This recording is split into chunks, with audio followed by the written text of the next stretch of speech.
Students மட்டும் கிடையாது, most of த பேரண்ட்ஸும் இன்னைக்கு ஹையஸ்ட் சேலரி அப்படின்ற ஒரு நம்பரை பேஸ் பண்ணி மட்டும் ஒரு காலேஜை சூஸ் பண்றீங்க. நீங்க காலேஜ் ஜாயின் பண்ணும் போது இருக்கிற ஸ்டாட்டிஸ்டிக்ஸ் அண்ட் மொமெண்டம் பேஸ் பண்ணி ஒரு காலேஜை சூஸ் பண்ணீங்க அப்படின்னா நீங்க 4 இயர்ஸ் ஆர் 5 இயர்ஸ் கம்ப்ளீட் பண்ணிட்டு வரும்போது அன்னைக்கு இருக்கிற மொமெண்டம்க்கு நீங்க அடாப்ட் ஆக முடியாத ஒரு சிச்சுவேஷன் உங்களுக்கு கிரியேட் ஆயிடும். எப்பவுமே நீங்க ஒரு காலேஜ் ஆர் பிரான்ச்சை சூஸ் பண்ணும்போது ஃபியூச்சரிஸ்டிக்கா நீங்க திங்க் பண்ணதான் நீங்க எப்பவுமே சூஸ் பண்ணணும். ஏன்னா இன்னைக்கு இருக்கிற AI technology already top level மேனேஜ்மெண்ட்ல இருந்து பாட்டம் லெவல் மேனேஜ்மெண்ட் வரைக்குமே ஒர்க் ஃபோர்ஸை ஸ்லோவா ரெடியூஸ் பண்ணிட்டு இருக்கு.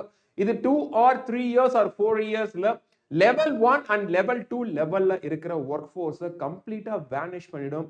ஸோ அப்போ ஃபியூச்சர்ல இன்டெலிஜென்ஸுக்கு தான் ஒரு வேல்யூ கிரியேட் ஆக போகுது தவிர நாலேஜபிள் பர்சனுக்கு வேல்யூ இருக்குமா அப்படின்னா எஸ் இருக்கும். But you have to develop the necessary skills which are required for an industry. இல்ல அப்படின்னா ஃபியூச்சர்ல நீங்க சர்வைவே பண்ண முடியாது. இன்னைக்கு இருக்கிற ட்ரெண்ட்ல மோஸ்ட் ஆஃப் த மேஜர் ரெக்ரூட்டரான ஐடி இண்டஸ்ட்ரி ஃப்ரெஷர்ஸை ரெக்ரூட் பண்ற ப்ராசஸை ஃப்ரீஸ் பண்ணி வச்சிருக்காங்க. And number of intake, number of ரெக்ரூட்மெண்ட்டையும் ஸ்லோவா இன்னைக்கு ரெடியூஸ் பண்ணிட்டு வந்துட்டு இருக்கிறாங்க. எப்பவுமே ஒரு ஸ்டூடெண்ட் அண்ட் பேரண்ட் ஒரு காலேஜ் எப்படி திங்க் பண்றீங்க அப்படின்னா ஒரு எம்ப்ளாய்மெண்ட் எக்ஸ்சேஞ்ச் மாதிரி தான் பாக்குறீங்க. எவ்வளவு பெர்சன்டேஜ் பிளேஸ்மெண்ட் இருக்கு, எவ்வளோ ஐஎஸ் சேலரி கொடுக்குறாங்க அப்படின்றத பேஸ் பண்ணி மட்டும் தான் சூஸ் பண்றீங்க. பட் காலேஜ் அப்படின்றது ஒரு ஈகோ சிஸ்டம். உங்களோட கெரியர் டெவலப்மெண்ட்டுக்கு 360 டிகிரி ஹோலிஸ்டிக் டெவலப்மெண்ட் இருக்கா அப்படின்றத நீங்க பார்க்கணும். அகாடமிக்ஸ் மட்டும் கிடையாது, எக்ஸ்ட்ரா கரிக்குலர் ஆக்டிவிட்டிஸ் என்ன கொடுக்குறாங்க, உங்களோட இனோவேஷன் அங்க எவ்வளவு வேல்யூ கிரியேட் ஆகுது அப்படின்றத பேஸ் பண்ணி தான் எப்பவுமே நீங்க ஒரு காலேஜை சூஸ் பண்ணணும். ஏன்னா இன்னைக்கு இருக்கிற மாடர்ன் எராக்கு தகுந்த மாதிரி காலேஜோட சிலபஸ் அண்ட் எஜுகேஷன் சிஸ்டமும் கம்ப்ளீட்டா சேஞ்ச் ஆகணும். ஆல்ரெடி பின்லாந்து அண்ட் சிங்கப்பூர் மாதிரியான கண்ட்ரில இன்னைக்கு இருக்கிற டெக்னாலஜி அண்ட் ஹையஸ்ட் ரேட்ல டெவலப் ஆயிட்டு இருக்கிற டெக்னாலஜி அண்ட் ஃபியூச்சரிஸ்டிக்கா திங்க் பண்ணி எஜுகேஷன் சிஸ்டமும் ஸ்லோவா அவங்க சேஞ்ச் பண்ணிட்டு வந்துட்டு இருக்காங்க. பட் நம்ம இந்தியாவில் அது சேஞ்ச் ஆகுதா அப்படின்றது ஒரு பெரிய கொஸ்டின் மார்க் தான். People they are working on it. So இதை கேபிட்டலைஸ் பண்றதுக்கும் சில காலேஜஸ் ஜஸ்ட் ஃபார் ப்ரொமோஷனுக்குமே சில வேர்ட்ஸை யூஸ் பண்றாங்க. But you have to be very careful. ரியலா அந்த காலேஜ்ல இந்த விஷயங்கள்லாம் இருக்கா அப்படின்றத நீங்க கிராஸ் வெரிஃபை பண்ணணும். அதுல ஃபர்ஸ்ட் நீங்க முக்கியமா பார்க்க வேண்டிய விஷயம் ஃப்ளெக்ஸி சிலபஸ். ஏன்னா இன்னைக்கு இருக்கிற ட்ரெண்ட், நீங்க ஒரு பர்டிகுலர் டொமைன்ல நான் படிக்கிறேன் அப்படின்னா உங்களுக்கு வேலை யாரும் கொடுக்க போறதே கிடையாது. நான் சிவில் இன்ஜினியரிங் படிக்கிறேன், மெக்கானிக்கல் படிக்கிறேன், ட்ரிபிள் ஏ படிக்கிறேன், இசி படிக்கிறேன், no, it not create value. இன்னைக்கு மேஜர் பிளஸ் மைனர் நீங்க எப்படி இன்டர் டிசிப்ளினரியா நீங்க கத்துக்க போறீங்க அப்படின்றத பொறுத்து தான் இருக்கு. ஃபியூச்சர்ல தேவைப்படக்கூடியது, நீங்க மெக்கானிக்கல் இன்ஜினியரிங் ஜாயின் பண்றீங்க அப்படின்னா mechanical fundamentals are too important. அது கூடவே நீங்க கோடிங்லயும் நீங்க ஸ்ட்ராங்கா இருந்தா மட்டும்தான் ஃபியூச்சர்ல நீங்க சர்வே பண்ண முடியும். நான் மெக்கானிக்கல் இன்ஜினியரிங் படிச்சுட்டு இருக்கேன், தெர்மோடைனமிக்ஸ் படிக்கிறேன், ஃப்ளூயிட் மெக்கானிக்ஸ் படிக்கிறேன், ஸ்ட்ரென்த் ஆஃப் மெட்டீரியல்ஸ் படிக்கிறேன், கேட்கேம் படிக்கிறேன், சிஐஇ படிக்கிறேன் அப்படின்னா yes, it create some value. But அதுக்கு ஒரு ஆடட் வேல்யூ கிரியேட் பண்ணணும் அப்படின்னா நீங்க கண்டிப்பா பைத்தானும் கத்துக்கிட்டு தான் ஆகணும். பைத்தான் கத்துக்கிறது அப்படின்னா ஜஸ்ட் சர்ஃபேஸ் லெவல்ல கிடையாது, to the core you should know. otherwise industry உங்களை ரெக்ரூட் பண்றதுக்கு ரெடியா இருக்க மாட்டாங்க. சோ இந்த ஈகோ சிஸ்டம் தான் காலேஜ்ல தேவைப்படுது. அப்ப மெக்கானிக்கல் இன்ஜினியரிங் கம்ப்யூட்டர் சயின்ஸ் படிக்கணும், கம்ப்யூட்டர் சயின்ஸ் இன்ஜினியரிங் மற்ற டொமைன்ஸும் படிக்கணும், தட் இஸ் விஎல்எஸ்ஐ டிசைனோ சிப் டிசைன் பத்தியோ படிக்கணும். சோ அப்ப இன்டர் டிசிப்ளினரியா நீங்க காலேஜ் ஈகோ சிஸ்டம்ல படிக்கும் போது தான் ஃபியூச்சர்ல உங்களுக்கு வேலை கிடைக்கிறதுக்கான ஒரு ஆப்பர்ச்சுனிட்டி கிரியேட் ஆகும். பட் இன்னைக்கு இது மெஜாரிட்டி ஆஃப் த காலேஜ்ல மிஸ் ஆகுது. ஜஸ்ட் நேம் ஷேக்குக்கு மட்டும் ஃப்ளெக்ஸி சிலபஸ்னு வச்சிருந்தாங்க அப்படின்னா you must check to the core level. எந்த அளவுக்கு அவங்களோட ஈகோ சிஸ்டம் இந்த ஃப்ளெக்ஸி சிலபஸ்க்கு சப்போர்ட் பண்றத ப்ரீ செக் பண்ணுங்க. டெக்னாலஜி டெவலப் ஆனதுக்கு அப்புறம் இண்டஸ்ட்ரி இன்னைக்கு டுவோர்ட்ஸ் ஆட்டோமேஷன் நோக்கி டெவலப் ஆயிட்டு இருக்கிறாங்க. சோ இந்த மொமெண்ட்ல human being, that is work ஃபோர்ஸுக்கு தேவைப்படக்கூடிய முக்கியமான ஒரு skill innovation, that is creativity and innovation தான் ரொம்பவே முக்கியம். உங்களோட இனோவேஷன், தட் இஸ் உங்க ஐடியாஸ். ஸோ உங்க ஐடியாஸை இம்ப்ளிமெண்ட் பண்றதுக்கான பிளாட்ஃபார்ம் அந்த காலேஜ்ல இருக்குதா அப்படின்றத பாருங்க. இன்னைக்கு majority of the colleges use பண்ற ஒரு ஃபேன்சியான டேர்ம், எங்க காலேஜ்ல ஸ்டார்ட் அப் ஈகோ சிஸ்டம் இருக்கு அப்படின்னு சொல்லிட்டு ப்ரொமோட் பண்றாங்க அப்படின்னா எந்த அளவுக்கு உங்களுக்கு சப்போர்ட் பண்றாங்க அப்படின்றத பாருங்க. இல்ல முக்கியமா ஒரு பாயிண்ட் நீங்க செக் பண்ண வேண்டியது, அட்டெண்டன்ஸ் 75% அட்டெண்டன்ஸ் ஆர் 60% அட்டெண்டன்ஸ் கம்மியா இருந்துச்சு அப்படின்னா டெஃபினட்டா உங்களால வந்து செமஸ்டர் எக்ஸாமினேஷன் எழுத முடியாது.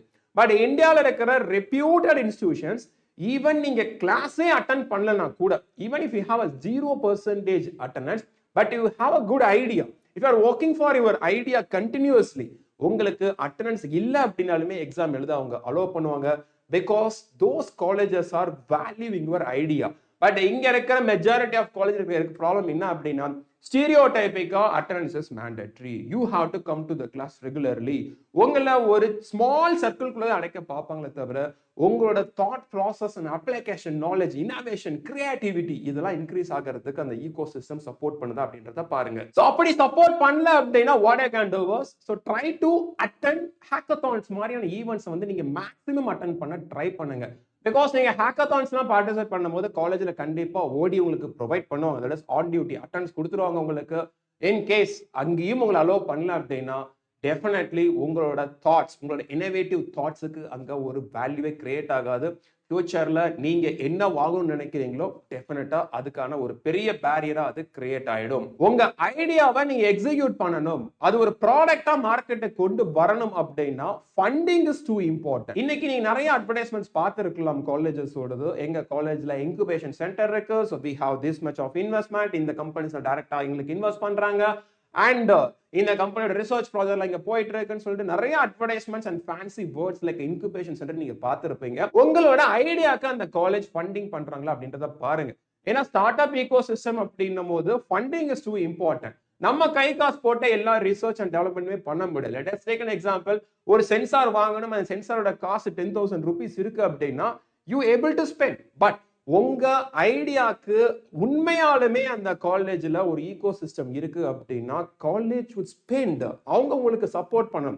ஏன்னா இன்குபேஷன் சென்டர் வச்சிருக்காங்க அப்படின்னா கண்டிப்பா ரிசர்ச் அண்ட் டெவலப்மெண்ட்டுக்கு இண்டஸ்ட்ரியுமே ஃபண்டிங் பண்ணிருப்பாங்க, அலுமினி நெட்வொர்க்ஸ் வந்து ஃபண்டிங் பண்ணிருப்பாங்க, ஈவன் கவர்மெண்ட் சப்போர்ட் கூட அந்த காலேஜுக்கு இருக்கலாம். பட் நீங்க ஒரு சென்சார் வாங்குறதுக்கே அந்த காலேஜ் உங்களுக்கு ஃபண்டிங் பண்ணல அப்படின்னா உங்க ஐடியாஸ் அங்க எக்ஸிக்யூட் பண்றதுக்கான ஒரு வேல்யூவே கிரியேட் ஆகாது.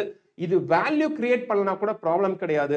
ஃபியூச்சருக்கு தேவைப்படக்கூடிய இன்னோவேட்டிவ் தாட்ஸ் அண்ட் கிரியேட்டிவிட்டியை கம்ப்ளீட்டா டிஸ்ட்ராய் ஆகி ஒரு அன்எம்ப்ளாய்மெண்ட் அப்படின்ற வேல்யூக்குள்ள போயிட்டு கம்ப்ளீட்டா உங்களை தள்ளி விட்டுரும். ஸோ ஒரு காலேஜை சூஸ் பண்றதுக்கு முன்னாடி you have to check properly. placement statistics அப்படின்றது இன்னைக்கு இருக்கிற டேட்டா, இது வந்து 4 years கழிச்சு இருக்க போற டேட்டா கிடையாது, ப்ரொஜெக்ஷன் கிடையாது. so what you have to do, placement statistics base பண்ணி மட்டும் ஒரு காலேஜ் சூஸ் பண்ணாதீங்க. உங்களோட ஹோலிஸ்டிக் டெவலப்மெண்ட்டுக்கான சப்போர்ட் அந்த காலேஜ்ல கொடுக்குறாங்களா அப்படின்றத பேஸ் பண்ணி ஒரு காலேஜ் சூஸ் பண்ணுங்க. இண்டஸ்ட்ரிக்கு தேவைப்படக்கூடிய strong fundamentals and interdisciplinary skills, these two things are too important. நீங்க ஒரு காலேஜ் ஈகோ சிஸ்டம்ல ப்ராப்பரா இந்த ஸ்கில்ஸ் நீங்க டெவலப் பண்ணிக்கும் போது companies will run behind you. உங்களுக்கு நீங்க எவ்வளவு சேலரி கேட்டாலுமே கம்பெனி கொடுக்கறதுக்கு ரெடியா இருக்கிறாங்க. ஏன்னா இன்னைக்கு அவ்வளோ ஜாப் டிமாண்ட் இருக்கு for the latest technology. But அதை ஃபுல்ஃபில் பண்றதுக்கு இன்னைக்கு ரைட்டான ஸ்டூடெண்ட்ஸ் ஆர் ஃபியூச்சர்ல இருக்க போறாங்களா அப்படின்றது நீங்க படிக்க போற காலேஜ் ஈகோ சிஸ்டம் பேஸ் பண்ணி தான் கம்ப்ளீட்டா இருக்கு. நீங்க கம்பெனி பின்னாடி ஓட போறீங்களா இல்ல கம்பெனியை உங்க பின்னாடி ஓட வைக்க போறீங்களா அப்படின்றத நீங்க தான் டிசைட் பண்ணணும். அட்மிஷன் ரிலேட்டடா உங்களுக்கு என்ன டவுட்ஸ் இருந்தாலுமே கண்டிப்பா நீங்க கேட்கலாம். நீங்க டவுட்ஸ் கேட்கறதுக்காக டிஸ்கிரிப்ஷன்ல வாட்ஸ்அப்போட குரூப் லிங்க் கொடுத்திருக்கேன். குரூப்ல ஜாயின் பண்ணிக்கோங்க. whatever doubts you have related to the admission process, you can post across. Be happy to assist you.